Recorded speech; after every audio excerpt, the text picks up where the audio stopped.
ಓಂ ಬ್ರಹ್ಮ ರಾಹುವೇ ನಮಃ ಶ್ರೀ ಕೃಷ್ಣಾಯ ನಮಃ. ನಮಸ್ತೆ ಎಲ್ಲರಿಗೂ.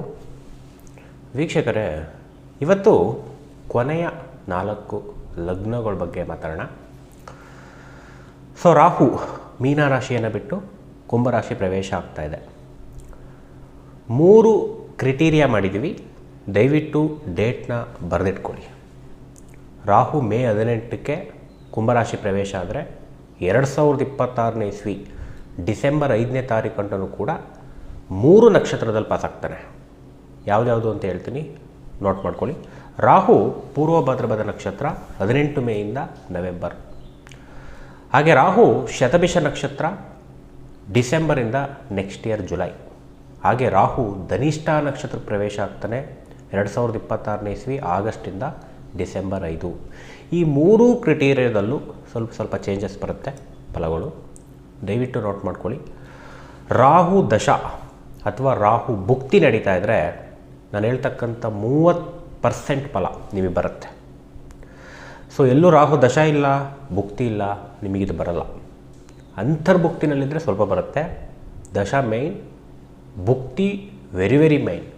ಓಕೆ, ಮೈಂಡಲ್ಲಿ ಇಟ್ಕೊಂಬಿಡಿ.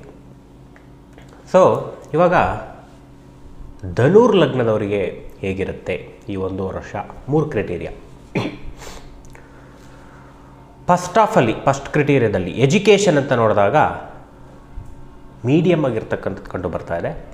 ಸ್ವಲ್ಪ ಕಾನ್ಸಂಟ್ರೇಷನ್ ತಪ್ತೀರಾ, ಎಫರ್ಟ್ ಹಾಕಿದಲ್ಲಿ ಎಜುಕೇಷನ್ ಸಕ್ಸಸ್ ಆಗುತ್ತೆ. ಸ್ವಲ್ಪ ಸೆಕೆಂಡ್ ಹಾಫಲ್ಲಿ ಅಷ್ಟು ಚೆನ್ನಾಗಿಲ್ಲ ಎಜುಕೇಷನ್, ಎಕ್ಸ್ಪೆಕ್ಟೆಡ್ ರಿಸಲ್ಟ್ ಬರೋದಿಲ್ಲ, ಕಾನ್ಸಂಟ್ರೇಷನ್ ತಪ್ತೀರಾ, ಸ್ವಲ್ಪ ತೋರಿಸ್ತಾ ಇದೆ. 3ನೇ ಕ್ರೈಟೀರಿಯಾ ವಿಪರೀತ ಡಲ್, ಎಕ್ಸ್ಪೆಕ್ಟೆಡ್ ಮಾರ್ಕ್ಸು ಬರಲ್ಲ, ಓದೋಕ್ಕೂ ಮನಸ್ಸಾಗಲ್ಲ. ಸ್ವಲ್ಪ ಈ 1 ವರ್ಷ ನೋಡಿದಾಗ ಧನುರ್ ಲಗ್ನದವ್ರಿಗೆ ಎಜುಕೇಷನಲ್ಲಿ ಸಮಸ್ಯೆ ತೋರಿಸ್ತಾ ಇದೆ. ಅಷ್ಟು ಒಳ್ಳೆ ಕಾಂಬಿನೇಷನ್ ಬಂದಿಲ್ಲ, ಸಾಧಾರಣವಾಗಿರ್ತಕ್ಕಂಥ ಕಾಂಬಿನೇಷನ್ ಬಂದಿದೆ. ಸಾಧಾರಣವಾಗಿರ್ತಕ್ಕಂಥದ್ದು ವರ್ಕ್ ಆಗುತ್ತೆ, ಮೀಡಿಯಮ್. ನೆಕ್ಸ್ಟ್ ಹಾಗೆ ಜಾಬಲ್ಲಿರ್ತಕ್ಕಂಥವ್ರಿಗೆ ನೋಡೋಣ. ಧನುರ್ ಲಗ್ನ ಜಾಬಲ್ಲಿರ್ತಕ್ಕಂಥವ್ರಿಗೆ ಎಫರ್ಟ್ ಹಾಕಿದಲ್ಲಿ ಸಕ್ಸಸ್ ಆಗುತ್ತೆ. ಫಸ್ಟ್ ಹಾಫು ಸೆಕೆಂಡ್ ಹಾಫಲ್ಲಿ ಪರವಾಗಿಲ್ಲ, ಎಫರ್ಟ್ ಹಾಕಿದರೆ ಸಕ್ಸಸ್ ಇದ್ದೇ ಇದೆ.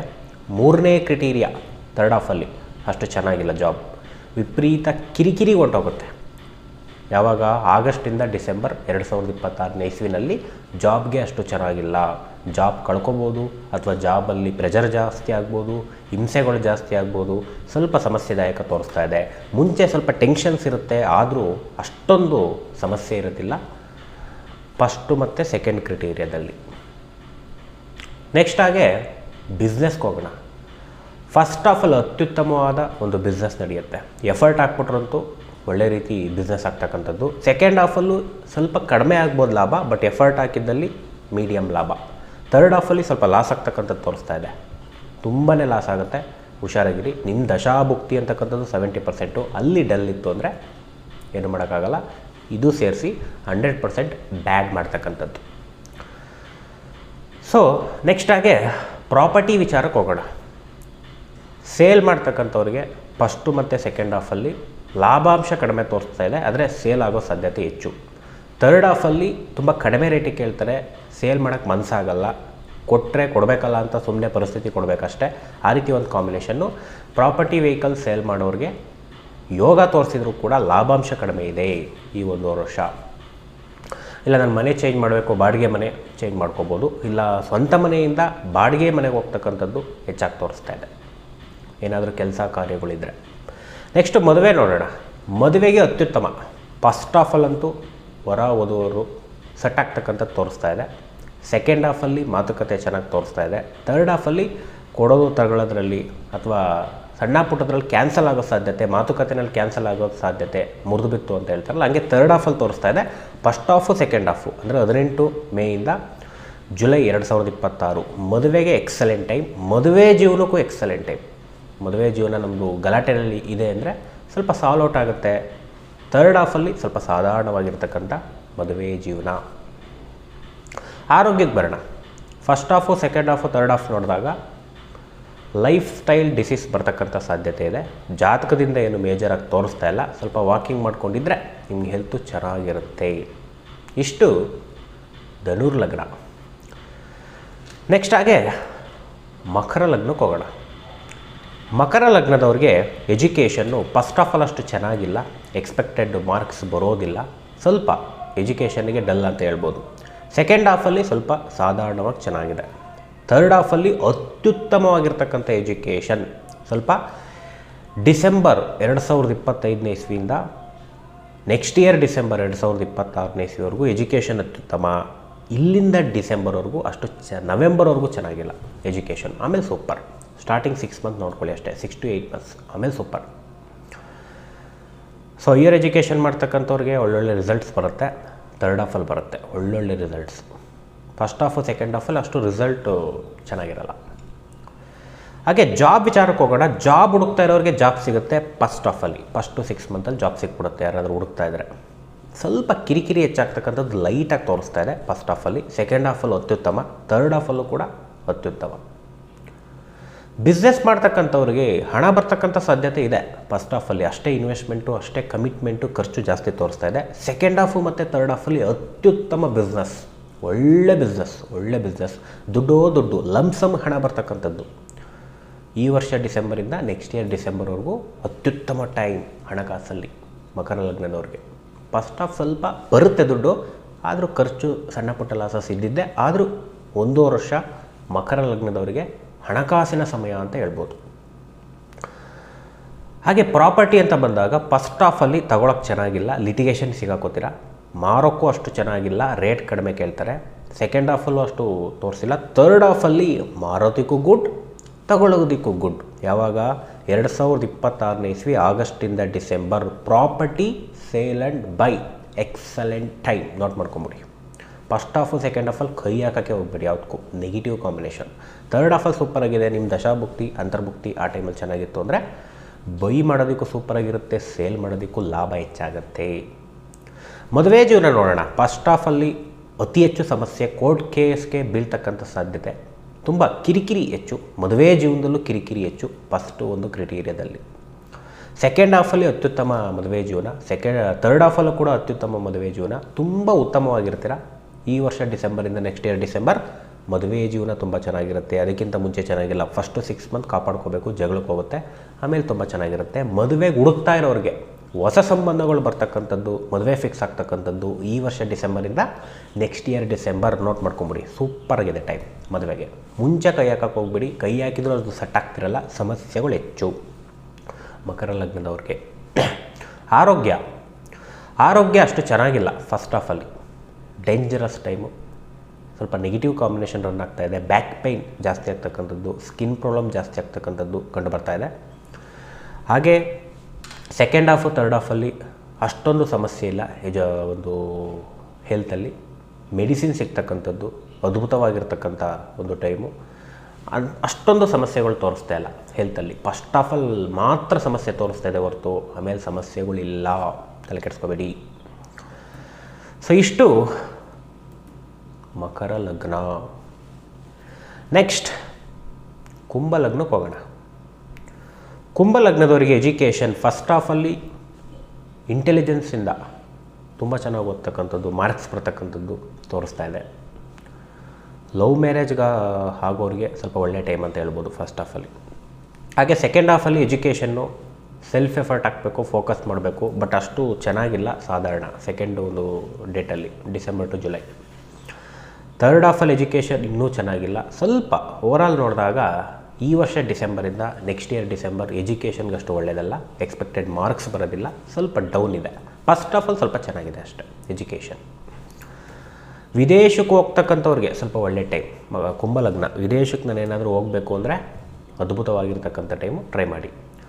ಯಾರ್ಯಾರಿಗೆ ಮಕ್ಕಳಾಗಿಲ್ಲ ಕುಂಭಲಗ್ನ, ಫಸ್ಟ್ ಈ ವರ್ಷ ಡಿಸೆಂಬರ್ ಒಳಗಡೆ ಪ್ರಯತ್ನ ಮಾಡಿದ್ದಲ್ಲಿ ಮಕ್ಕಳಾಗೋ ಸಾಧ್ಯತೆ ಇದೆ, ಕನ್ಸೀವ್ ಆಗೋ ಸಾಧ್ಯತೆ ಇದೆ, ಟ್ರೈ ಮಾಡೋರು ಮಾಡಿ. ಸೆಕೆಂಡ್ ಹಾಫ್ ಥರ್ಡ್ ಹಾಫಲ್ಲಿ ಮಕ್ಕಳು ಇವಾಗ ಬರ್ತಾ ಇಲ್ಲ, ಫಸ್ಟ್ ಹಾಫಲ್ಲಿ ಮಾತ್ರ ಬಂದಿದೆ.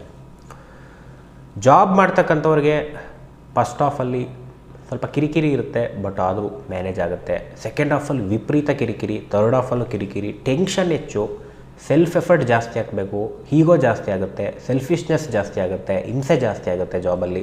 ಫಸ್ಟ್ ಹಾಫಲ್ಲಿ ಸ್ವಲ್ಪ ಚೆನ್ನಾಗಿದೆ, ಸೆಕೆಂಡ್ ಹಾಫ್ ಥರ್ಡ್ ಹಾಫಲ್ಲಿ ಸ್ವಲ್ಪ ಪ್ರೆಷರ್ ಟೈಮ್ ಅಂತ ಹೇಳ್ಬೋದು, ಒದ್ದಾಟದ ಟೈಮ್ ಇದ್ದೇ ಇರುತ್ತೆ. ಸ್ವಲ್ಪ ಫೋಕಸ್ ಮಾಡಿಕೊಂಡು ಇಷ್ಟಪಟ್ಕೊಂಡು ಜಾಬ್ ಮಾಡಿದರೆ ಒಳ್ಳೆಯದಾಗುತ್ತೆ. ಇಲ್ಲಾಂದರೆ ಅದು ಕಿರಿಕಿರಿ ಹೋಗಿ ಜಾಬ್ ಬಿಡ್ತಕ್ಕಂಥದ್ದು ಸೆಕೆಂಡ್ ಹಾಫ್ ಥರ್ಡ್ ಹಾಫಲ್ಲಿ ತೋರಿಸ್ತಾ ಇದೆ. ಬಿಸ್ನೆಸ್ಗೆ ಹೋಗೋಣ. ಬಿಸ್ನೆಸ್ಗೆ ಸುಮಾರಾಗಿದೆ. ಫಸ್ಟ್ ಹಾಫಲ್ಲಿ ಕಷ್ಟಪಟ್ಟು ರೊಟೇಷನ್ ಆಗ್ತಕ್ಕಂಥದ್ದು, ಸೆಕೆಂಡ್ ಹಾಫ್ ಥರ್ಡ್ ಹಾಫ್ ವಿಪರೀತ ಲಾಸ್ ಆಗುತ್ತೆ. ಬಿಸ್ನೆಸ್ ಈ 1.5 ವರ್ಷ ಅಷ್ಟು ಚೆನ್ನಾಗಿಲ್ಲ ಕುಂಭಲಗ್ನಕ್ಕೆ. ಬಿಸ್ನೆಸ್ಸು ಬಲವಾಗಿಲ್ಲ, ಕೇರ್ಫುಲ್ ಆಗಿರಿ. ಬಿಸ್ನೆಸ್ ಸಾಧಾರಣವಾಗಿ ಬರುತ್ತೆ ದುಡ್ಡು, ಒಂದು ಟೈಮ್ ಬಂದರೆ ಇನ್ನೊಂದು ಟೈಮ್ ಲಾಸ್, ಈ ರೀತಿ ತೋರಿಸ್ತಾ ಇದೆ. ಸೊ ಹಾಗೆ ಮದುವೆ ಜೀವನ, ಲವ್ ಮ್ಯಾರೇಜ್ ಆಗೋರಿಗೆ ಎಕ್ಸಲೆಂಟ್ ಟೈಮು ಫಸ್ಟ್ ಹಾಫಲ್ಲಿ. ಸೆಕೆಂಡ್ ಹಾಫ್ ಥರ್ಡ್ ಹಾಫಲ್ಲಿ ಮುರಿದೇ ಬಿದ್ದೋಗುತ್ತೆ ಆ ಮದುವೆ ಜೀವನ. ಕೇರ್ಫುಲ್ ಆಗಿರಿ. ಮದುವೆ ಜೀವನ ಅಂತ ನೋಡಿದಾಗ ತುಂಬ ಸಾಧಾರಣವಾಗಿರ್ತಕ್ಕಂಥ ಟೈಮು 1 ವರ್ಷ. ಜಗಳಗಳು ಜಾಸ್ತಿ ಇರುತ್ತೆ. ಫಸ್ಟ್ ಹಾಫಲ್ಲಿ ಸ್ವಲ್ಪ ಬೆಟರು. ಈ ವರ್ಷ ಡಿಸೆಂಬರಿಂದ ನೆಕ್ಸ್ಟ್ ಇಯರ್ ಡಿಸೆಂಬರ್ ಮದುವೆ ಜೀವನ ವಿಚ್ಛೇದನಗಳು ಜಾಸ್ತಿ ಆಗ್ತಕ್ಕಂಥ ಸಾಧ್ಯತೆ, ಜಗಳಗಳು ಜಾಸ್ತಿ ಆಗ್ತಕ್ಕಂಥ ಸಾಧ್ಯತೆ, ಹೊಸ ಸಂಬಂಧಗಳನ್ನ ಹುಡುಕ್ತಾ ಇದ್ದರೆ ಮುರಿದು ಬೀಳ್ತಕ್ಕಂಥ ಸಾಧ್ಯತೆ ಲಾಸ್ಟ್ 1 ಇಯರ್ ತೋರಿಸ್ತಾ ಇದೆ. December to December dangerous time ಮದುವೆಗೆ. ಮಾತುಕತೆಯಲ್ಲಿ ಮುರಿದೋಗುತ್ತೆ. ಫಸ್ಟ್ ಹಾಫಲ್ಲಿ ಮದುವೆ ಹುಡುಕೊಳ್ಳೋರು ಹುಡಿಕೊಂಬಿಡಿ. ಡಿಸೆಂಬರ್ ಒಳಗಡೆ ಅತ್ಯುತ್ತಮ ಟೈಮ್ ಅಂತ ಹೇಳ್ಬೋದು ಕುಂಭಲಗ್ನಕ್ಕೆ ಮದುವೆಗೆ. ಆರೋಗ್ಯ ಫಸ್ಟ್ ಹಾಫಲ್ಲಿ ಎಕ್ಸಲೆಂಟ್ ಆರೋಗ್ಯ, ಏನು ಸಮಸ್ಯೆ ಇದ್ದರೂ ಮೆಡಿಸಿನ್ ಸಿಕ್ಬಿಡುತ್ತೆ. ಸೆಕೆಂಡ್ ಹಾಫು ಥರ್ಡ್ ಹಾಫಲ್ಲಿ ಸಾಧಾರಣವಾಗಿರ್ತಕ್ಕಂಥ ಒಂದು ಹೆಲ್ತ್, ಸ್ವಲ್ಪ ಫೋಕಸ್ ತಪ್ಪಿದ್ದಲ್ಲಿ ಕಾಯಿಲೆಗಳು ಬರುತ್ತೆ. ಲೈಫ್ ಸ್ಟೈಲ್ ಡಿಸೀಸ್ ಅಂತ ಕರಿತೀವಿ. ಸ್ವಲ್ಪ ಈ ಕಾಂಬಿನೇಷನ್ಸ್ ನೋಡಿದಾಗ ಕರೆಕ್ಟಾಗಿ ಬಾಡಿನ ಕೇರ್ ಮಾಡದೇ ಇರತಕ್ಕಂಥದ್ದು ಕಂಡು ಬರ್ತಾ ಇದೆ. ಈ ವರ್ಷ ಡಿಸೆಂಬರಿಂದ ನೆಕ್ಸ್ಟ್ ಇಯರ್ ಡಿಸೆಂಬರು ಸ್ವಲ್ಪ ಕೇರ್ಫುಲ್ಲಾಗಿರಿ. ಸೈಟು ಮನೆ ಮಾರೋರು ಥರ್ಡ್ ಹಾಫಲ್ಲಿ ತೋರಿಸ್ತಾ ಇದೆ, ಆದರೆ ಲಾಭ ಕಡಿಮೆ, ಒಳ್ಳೆ ರೇಟ್ ಹೋಗೋದೇ ಇಲ್ಲ. ಫಸ್ಟ್ ಹಾಫಲ್ಲಂತೂ ಅಷ್ಟು ಬಲವಾಗಿಲ್ಲ, 50%. ಖರ್ಚುಗಳು ಹೆಚ್ಚು ಅಂತ ಹೇಳ್ಬೋದು ಕುಂಭಲಗ್ನಕ್ಕೆ. ಸೆಲ್ಫಿಶ್ ಖರ್ಚು ಹೆಚ್ಚಾಗುತ್ತೆ. ತನಗೋಸ್ಕರ ಖರ್ಚುಗಳು ವಿಪರೀತ ಜಾಸ್ತಿ ಆಗ್ತಕ್ಕಂಥದ್ದು ಕಂಡು ಬರ್ತಾ ಇದೆ. ಹೀಗೋ ಜಾಸ್ತಿ ಆಗುತ್ತೆ, ಏನೋ ಒಂಥರ ಅಹಂಕಾರ ಅಂತಾರಲ್ಲ, ಸ್ವಲ್ಪ ಜಾಸ್ತಿಯಾಗಿ ನೇಮು ಫೇಮು ಕಳ್ಕೊಳ್ತಕ್ಕಂಥದ್ದು, ಹಣಕಾಸನ್ನು ಲಾಸ್ ಮಾಡ್ಕೊಳ್ತಕ್ಕಂಥದ್ದು, ಸಂಬಂಧಗಳನ್ನ ಲಾಸ್ ಮಾಡ್ಕೊಳ್ತಕ್ಕಂಥದ್ದು ಕುಂಭಲಗ್ನದವ್ರಿಗೆ ಡೇಂಜರಾಗಿ ತೋರಿಸ್ತಾ ಇದೆ. ಈಗೋ ತೋರ್ಸೋಕ್ಕೆ ಹೋಗಬೇಡಿ ಈ ವರ್ಷ. ಸೆಲ್ಫಿಶ್ ಥಿಂಕಿಂಗ್ ಮಾಡಬೇಡಿ. ಬರುತ್ತೆ ನಿಮ್ಮ ಕರ್ಮದ ಪ್ರಕಾರ, ಇಲ್ಲಿ ಏನು ಹೇಳಿದ್ದೀನಿ ಬಂದೇ ಬರುತ್ತೆ ಅದು. ಆ ಸಿಚುವೇಶನ್ನ ಸಾತ್ವಿಕತೆಯಿಂದ ಬ್ಯಾಲೆನ್ಸ್ ಮಾಡಿದರೆ ಅಷ್ಟೇ ನೀವು ಸೇಫು. ಇಲ್ಲ ಅಂದರೆ ಸಮಸ್ಯೆ ಆಗೇ ಆಗುತ್ತೆ. ಬರೆದಿಟ್ಕೊಳ್ಳಿ. 30% ನಿಮ್ಮ ಜಾತಕದಲ್ಲಿ 70% ಹೆಂಗಿದೆ ಹಂಗೆ ಹೋಗುತ್ತೆ. ಅಲ್ಲೇನಾದ್ರೆ ಇದೇ ಕಾಂಬಿನೇಷನ್ ಇದ್ದರೆ ಹೊಡ್ತಾ ತಿಂತೀರ. ಅಲ್ಲಿ ಚೆನ್ನಾಗಿದ್ದರೆ ಸಣ್ಣ ಪುಟ್ಟ ಬಂದು ಹೋಗ್ತಕ್ಕಂಥದ್ದು ನೆಗೆಟಿವ್ ಕರ್ಮಸ್. ಇಷ್ಟು ಕುಂಭಲಗ್ನ. ನೆಕ್ಸ್ಟ್ ಲಾಸ್ಟ್ ಒನ್ ಮೀನ ಲಗ್ನ. ಮೀನ ಲಗ್ನದವ್ರಿಗೆ ಎಜುಕೇಷನ್ ಫಸ್ಟ್ ಹಾಫಲ್ಲಿ ಅತ್ಯುತ್ತಮವಾಗಿರ್ತಕ್ಕಂಥ ಒಂದು ಎಜುಕೇಷನ್ ಮಾಡ್ತಾರೆ. ಎಕ್ಸ್ಪೆಕ್ಟೆಡ್ ರಿಸಲ್ಟ್ ಬರ್ತಕ್ಕಂಥದ್ದು, ಕಾನ್ಸಂಟ್ರೇಷನ್ ಚೆನ್ನಾಗಿ ಆಗ್ತಕ್ಕಂಥದ್ದು ತೋರಿಸ್ತಾ ಇದೆ. ಸೆಕೆಂಡ್ ಹಾಫು ಥರ್ಡ್ ಹಾಫಲ್ಲಿ ಎಜುಕೇಷನ್ಗೆ ಅಷ್ಟು ಚೆನ್ನಾಗಿಲ್ಲ. ಇಂಜಿನಿಯರಿಂಗು ಡಾಕ್ಟ್ರು ಮಾಡೋರಿಗೆ ಎಕ್ಸಲೆಂಟ್ ಟೈಮ್, 1.5 ವರ್ಷವೂ ಕೂಡ ಎಕ್ಸಲೆಂಟ್ ಟೈಮ್. ಬೇರೆಯವ್ರಿಗೆ ಸ್ವಲ್ಪ ಚೆನ್ನಾಗಿಲ್ಲ. ಸಾಫ್ಟ್ವೇರ್ವರೆಗೂ ಗುಡ್ ಟೈಮ್. ಜಾಬಲ್ಲಿರ್ತಕ್ಕಂಥವ್ರಿಗೆ ಪ್ರೆಷರ್ ಹೆಚ್ಚಾಗುತ್ತೆ, ಆಲಸ್ಯ ಹೆಚ್ಚಾಗುತ್ತೆ, ಲಾಭಾಂಶನೂ ಇದ್ದೇ ಇರುತ್ತೆ. ಏನೇ ಪ್ರೆಷರ್ ಜಾಸ್ತಿ ಆಗಲಿ, ಏನೇ ಅವ್ರು ಹಿಂಸೆ ಕೊಡಲಿ, ಒಳ್ಳೆ ಸ್ಯಾಲ್ರಿ ಸಿಗ್ತಕ್ಕಂಥದ್ದು. ಬಟ್ ಬಂದಿದ್ದ ದುಡ್ಡೆಲ್ಲ ಖರ್ಚಾಗುತ್ತೆ. ಖರ್ಚು ಮೀನ ಲಗ್ನ ಬರೆದಿಟ್ಕೊಳ್ಳಿ. ರಾಹುದಶ ಭುಕ್ತಿ ನಡೀತಾ ಇದ್ದರೆ ಸಾಲ ಮಾಡೋ ಸಾಧ್ಯತೆಯೂ ಇರುತ್ತೆ. ಬಂದಿದ್ದ ದುಡ್ಡನ್ನ ಮಜಾ ಮಾಡ್ತಕ್ಕಂಥದ್ದು, ಏನಾದರೂ ಅದಕ್ಕೆ ಇದಕ್ಕೆ ಬೈ ಮಾಡ್ತಕ್ಕಂಥದ್ದು, ಅಥವಾ ಮನೆ ಕಟ್ಟೋದಕ್ಕೆ ದುಡ್ಡನ್ನ ಉಪಯೋಗಿಸ್ಬೋದು, ಅಥವಾ ಎಜುಕೇಷನ್ಗೆ ದುಡ್ಡನ್ನ ಉಪಯೋಗಿಸ್ಬೋದು. ಸ್ವಲ್ಪ ಖರ್ಚು ತೋರಿಸುತ್ತೆ. ಕಮಿಟ್ಮೆಂಟು ಖರ್ಚು ತೋರಿಸ್ತಾ ಇದೆ, ಸ್ವಲ್ಪ ನೋಡ್ಕೊಳ್ಳಿ. ಮನೆ ಕಟ್ಟೋರಿಗೆ ಸ್ವಲ್ಪ ಒಳ್ಳೆ ಟೈಮ್ ಮೀನ ಲಗ್ನ. ಫಸ್ಟು ಡಿಸೆಂಬರ್ ಒಳಗಡಂತೂ ಅತ್ಯುತ್ತಮವಾಗಿದೆ ಮನೆ ಕಟ್ಟೋದಕ್ಕೆ. ಸೆಕೆಂಡ್ ಹಾಫ್ ಥರ್ಡ್ ಹಾಫಲ್ಲಿ ಸ್ವಲ್ಪ ಅಷ್ಟು ಚೆನ್ನಾಗಿಲ್ಲ ಮನೆ ಕಟ್ಟೋದಕ್ಕೆ, ಸಾಧಾರಣ ಖರ್ಚು ಹೆಚ್ಚಾಗುತ್ತೆ. ಮನೆ ಕಟ್ಟೋರು ಡಿಸೆಂಬರ್ ಒಳಗಡೆ ಕೈ ಹಾಕಿದರೆ ದುಡ್ಡಿದ್ದಲ್ಲಿ ಬೇಗ ಆಗೋಗ್ತಕ್ಕಂಥದ್ದು. ಇಲ್ಲ ಸರ್ ಒಂದು ವಾಹನ ಬೈ ಮಾಡಬೇಕು ನಾನು ಅಂದರೆ ಡಿಸೆಂಬರ್ ಒಳಗಡೆ ಒಂದು ವಾಹನ ಖರೀದಿ ಮಾಡ್ತಕ್ಕಂಥದ್ದು ಅದ್ಭುತವಾಗಿ ತೋರಿಸ್ತಾ ಇದೆ. ನೆಕ್ಸ್ಟ್ ಆಗಿ ಬಿಸ್ನೆಸ್ ಮಾಡ್ತಕ್ಕಂಥವ್ರಿಗೆ ಫಸ್ಟ್ ಹಾಫಲ್ಲಿ ಸಾಧಾರಣವಾಗಿ ಹಣ ಬಂದೇ ಬರುತ್ತೆ. ಸೆಕೆಂಡ್ ಹಾಫು ಥರ್ಡ್ ಹಾಫಲ್ಲಿ ಸ್ವಲ್ಪ ಲಾಸ್ ಆಗ್ತಕ್ಕಂಥದ್ದು ತೋರಿಸ್ತಾ ಇದೆ. ದುಡ್ಡು ಬರುತ್ತೆ, ಇಲ್ಲ ಅಂತ ಅಲ್ಲ, ಅದ್ರ ಮೇಲೆ ಲಾಸ್ ಹೆಚ್ಚಾಗಿರ್ತಕ್ಕಂಥದ್ದು, ಖರ್ಚು ಹೆಚ್ಚಾಗಿರ್ತಕ್ಕಂಥದ್ದು ಬಿಸ್ನೆಸ್ಸಲ್ಲಿ ಕಂಡು ಬರ್ತಾ ಇದೆ. ಅತಿ ಹೆಚ್ಚು ದುಡ್ಡು ಬರಲ್ಲ. ಬಂದಿದ್ದ ದುಡ್ಡುಗಳು ಸ್ವಲ್ಪ ಸಮಸ್ಯೆದಾಯಕ ಆಗಿರ್ತಕ್ಕಂಥದ್ದು 1 ವರ್ಷ. ವಿತೌಟ್ ಇನ್ವೆಸ್ಟ್ಮೆಂಟ್ ಯಾರ್ಯಾರು ಬಿಸ್ನೆಸ್ ಮಾಡ್ತಾಯಿದ್ದೀರಾ, ನಿಮಗೆ ದುಡ್ಡು ಈ ಇನ್ಶೂರೆನ್ಸ್ ಮಾಡಿಸ್ತಕ್ಕಂಥದ್ದು, LIC ಮಾಡಿಸ್ತಕ್ಕಂಥದ್ದು, ಕನ್ಸಲ್ಟೆಂಟ್ ಮಾಡ್ತಕ್ಕಂಥದ್ದು, ಟ್ರಾವೆಲ್ ಬಿಸ್ನೆಸ್ಸಲ್ಲಿರೋರಿಗೆ, ವಿದೇಶದಲ್ಲಿ ಕೆಲಸ ಮಾಡೋರಿಗೆ very very excellent time. Other is bad. ಸ್ವಲ್ಪ ಖರ್ಚು ಹೆಚ್ಚು, ಲಾಸ್ ಹೆಚ್ಚು. ಹಾಗೆ ಮದುವೆ ಜೀವನಕ್ಕೆ ಹೋಗೋಣ. ಫಸ್ಟ್ ಹಾಫಲ್ಲಿ ಮದುವೆ ಜೀವನ ಸಾಧಾರಣವಾಗಿದೆ, ಸ್ವಲ್ಪ ಪ್ರೀತಿ ಕಡಿಮೆ ಆಗಿಬಿಡುತ್ತೆ. ಸೆಕೆಂಡ್ ಹಾಫಲ್ಲಿ ಥರ್ಡ್ ಹಾಫಲ್ಲಿ ಫೈನಾನ್ಷಿಯಲ್ ವಿಚಾರಕ್ಕೆ ಜಗಳ ಬರುತ್ತೆ, ಟ್ರಿಪ್ ವಿಚಾರಕ್ಕೆ ಜಗಳ ಬರುತ್ತೆ. ಸ್ವಲ್ಪ ಮದುವೆ ಜೀವನದಲ್ಲಿ ಕೇರ್ಫುಲ್ ಆಗಿರಿ. ಸಣ್ಣ ಪುಟ್ಟ ಸಮಸ್ಯೆ ಸ್ವಲ್ಪ ಹೆಚ್ಚಾಗಿ ತೋರಿಸ್ತಾ ಇದೆ, ದೊಡ್ಡದು ಮಾಡ್ಕೊಳಕ್ಕೆ ಹೋಗಬೇಡಿ. ಹಾಗೆ ಮದುವೆಗೆ ಹುಡುಕ್ತಾ ಇರೋರಿಗೆ ಅಷ್ಟು ಚೆನ್ನಾಗಿಲ್ಲ ಟೈಮು. ಸಿಕ್ಕಾಬಟ್ಟೆ ಆಫರ್ಸ್ ಬರುತ್ತೆ. 1 ವರ್ಷ ಕಾಂಪ್ರಮೈಸ್ ಆದರೆ ಮದುವೆ ಆಗುತ್ತೆ, ಇಲ್ವಾ ಆಗೋದೇ ಇಲ್ಲ. ಯಾಕೆಂದ್ರೆ ನಿಮಗೆ ಸೆಟ್ ಆಗ್ತಕ್ಕಂಥ ಸಂಬಂಧ ಬರೋದೇ ಇಲ್ಲ. ನೀವೆಸ್ತಂದ್ರೆ ಅವರನ್ನಲ್ಲ, ಅವರಂದರೆ ನೀವನ್ನಲ್ಲ. ಈ ಸಮಸ್ಯೆಗಳು ಹೆಚ್ಚಾಗಿರುತ್ತೆ ಈ ವರ್ಷ. ಫೈನಾನ್ಷಿಯಲ್ ಸಮಸ್ಯೆನೇ ಹೆಚ್ಚಾಗಿರುತ್ತೆ. ಬರೋ ಹುಡುಗ ಇನ್ನೂ ಸೆಟ್ಲ್ ಆಗಿಲ್ಲ, ನಮಗೆ ಬೇಡ, ಎಲ್ಲ ಇದೆ ಏನೋ ಒಂದಿಲ್ಲ, ಬೇಡ, ಈ ರೀತಿ ಆಗುತ್ತೆ. ಇಲ್ಲ ಆಪೋಸಿಟ್ ಅವರು ನಿಮ್ಮನ್ನು ಬೇಡ ಅನ್ಬೋದು. ನಂಗೆ ಲುಕ್ ವೈಸ್ ಇಷ್ಟ ಆಗ್ತಾಯಿಲ್ಲ, ನಂಗೆ ಹಿಂಗಿರ್ಬೇಕು ಹಂಗಿರಬೇಕು ಅಂತ ರಿಜೆಕ್ಷನ್ನು. ಇಲ್ಲ ಜಾತಕದಲ್ಲಿ ಆ ದೋಷ ಇದೆ ಅಂತ, ಈ ದೋಷ ಇದೆ ಅಂತ ರಿಜೆಕ್ಷನ್ನು. ಸ್ವಲ್ಪ ಈ ರೀತಿ ಸಮಸ್ಯೆಗಳು ಹೆಚ್ಚಾಗ್ತಕ್ಕಂಥದ್ದು ಮೀನ ಲಗ್ನದವರಿಗೆ ಕಂಡು ಬರ್ತಾ ಇದೆ. ಸ್ವಲ್ಪ ಟೆನ್ಷನ್ ಟೈಮ್ ಅಂತ ಹೇಳ್ಬೋದು. Tension time, pressure time. ನೀವು ಕೆಲಸದಲ್ಲೇ ಇರಿ, ಬಿಸ್ನೆಸ್ಸಲ್ಲೇ ಇರಿ, ವಿಪರೀತ ಪ್ರೆಷರ್ ಲೋಡು. ಕೆಲಸ ಎಲ್ಲಿ ನೋಡಿದ್ರು ಪ್ರೆಷರ್. ಈ 1 ವರ್ಷವೂ ಜಾಸ್ತಿ ಇರುತ್ತೆ. ವಿದೇಶಕ್ಕೆ ಹೋಗ್ತಕ್ಕಂಥವ್ರಿಗೆ ಎಕ್ಸಲೆಂಟ್ ಟೈಮು. ಸಕ್ಸಸ್ ಆಗಬೇಕು ಅಂದರೆ ವಿದೇಶಕ್ಕೆ ಹೋಗೋರು, ನಾನು ಜಾಬಿಗೆ ಟ್ರೈ ಮಾಡ್ತಾಯಿದ್ದೀನಿ, ಮತ್ತೊಂದು ಟ್ರೈ ಮಾಡ್ತಾಯಿದ್ದೀನಿ, ಎಜುಕೇಷನಿಗೆ ಟ್ರೈ ಮಾಡ್ತಾಯಿದ್ದೀನಿ, ವೆರಿ ಎಕ್ಸಲೆಂಟ್ ಟೈಮ್. ತುಂಬ ಚೆನ್ನಾಗಿದೆ. ಟ್ರೈ ಮಾಡೋರು ಮಾಡಿ, ಹೋಗೋರು ಹೋಗಿ ಸಕ್ಸಸ್ ಆಗುತ್ತೆ. ಇಂಡಿಯಾದಲ್ಲಿರೋರಿಗೆ ಪ್ರೆಷರು ಕಿರಿಕಿರಿ ಇದ್ದೇ ಇರುತ್ತೆ. ಹಾಗೆ ನೆಕ್ಸ್ಟ್ ಆರೋಗ್ಯ ಚೆನ್ನಾಗೇ ಇಲ್ಲ. ಬೆಡ್ ರಿಡನ್ ಆಗೋ ಸಾಧ್ಯತೆ. ಲೈಟಾಗಿ ಆಕ್ಸಿಡೆಂಟ್ ತೋರಿಸ್ತಾ ಇದೆ. ನಿಮ್ಮ ದಶಾಭುಕ್ತಿ ಚೆನ್ನಾಗಿಲ್ಲ ಅಂದರೆ ಹೊಡೆಯುತ್ತೆ. ದಶಾಭುಕ್ತಿ ಚೆನ್ನಾಗಿದ್ದರೆ ಸ್ವಲ್ಪ ಸೇಫು. ಬಟ್ ಭಗವಂತ ಆಕ್ಸಿಡೆಂಟೇ ಮಾಡ್ತಾನೋ, ಕಾಯಿಲೆಗಳನ್ನೇ ಕೊಡ್ತಾನೋ, ಅಥವಾ ನಿಮ್ಮ ಲೈಫ್ ಸ್ಟೈಲ್ ಚೆನ್ನಾಗಿದ್ದರೆ ಸಣ್ಣ ಪುಟ್ಟದ್ರಲ್ಲಿ ಬಂದು ಹೊರಟೋಗುತ್ತೋ ಕರ್ಮಫಲ. ಬಟ್ ಸ್ವಲ್ಪ ಆರೋಗ್ಯಕ್ಕೆ ಅಷ್ಟು ಚೆನ್ನಾಗಿಲ್ಲ. ಹಾಸ್ಪಿಟಲ್ಸ್ ಖರ್ಚು ಜಾಸ್ತಿ ಆಗ್ತಕ್ಕಂಥದ್ದು. ಸ್ವಲ್ಪ ಆರೋಗ್ಯದ ಬಗ್ಗೆ ಕೇರ್ ಮಾಡ್ಕೊಳ್ಳಿ. ಸ್ವಲ್ಪ ಬ್ಯಾಡ್ ಟೈಮ್ ಅಂತ ಹೇಳ್ಬೋದು. ಏನು ಮಾಡ್ಕೋಬೇಕಿಲ್ಲಿ? ಕರಿ ಉದ್ದಿನ ಕಾಳನ್ನ ದಾನ ಮಾಡ್ಕೊಳ್ಳಿ. ಪ್ರತಿ ಶನಿವಾರ 2 ರಿಂದ 3 ತಿಂಗಳು ಸ್ವಲ್ಪ ಅವಾಯ್ಡ್ ಆಗ್ತಕ್ಕಂಥದ್ದು ಕಾಯಿಲೆಗಳಲ್ಲಿ ಸ್ವಲ್ಪ ತೋರಿಸ್ತಾ ಇದೆ. ಸೊ ಇಷ್ಟು ಮೀನ ಲಗ್ನ, ಇಷ್ಟು ರಾಹು ಕುಂಭರಾಶಿಯ ಫಲಗಳು. ಎಲ್ಲರಿಗೂ ಒಳ್ಳೆಯದಾಗಲಿ. ಶ್ರೀ ಕೃಷ್ಣಾರ್ಪಣಮಸ್ತು.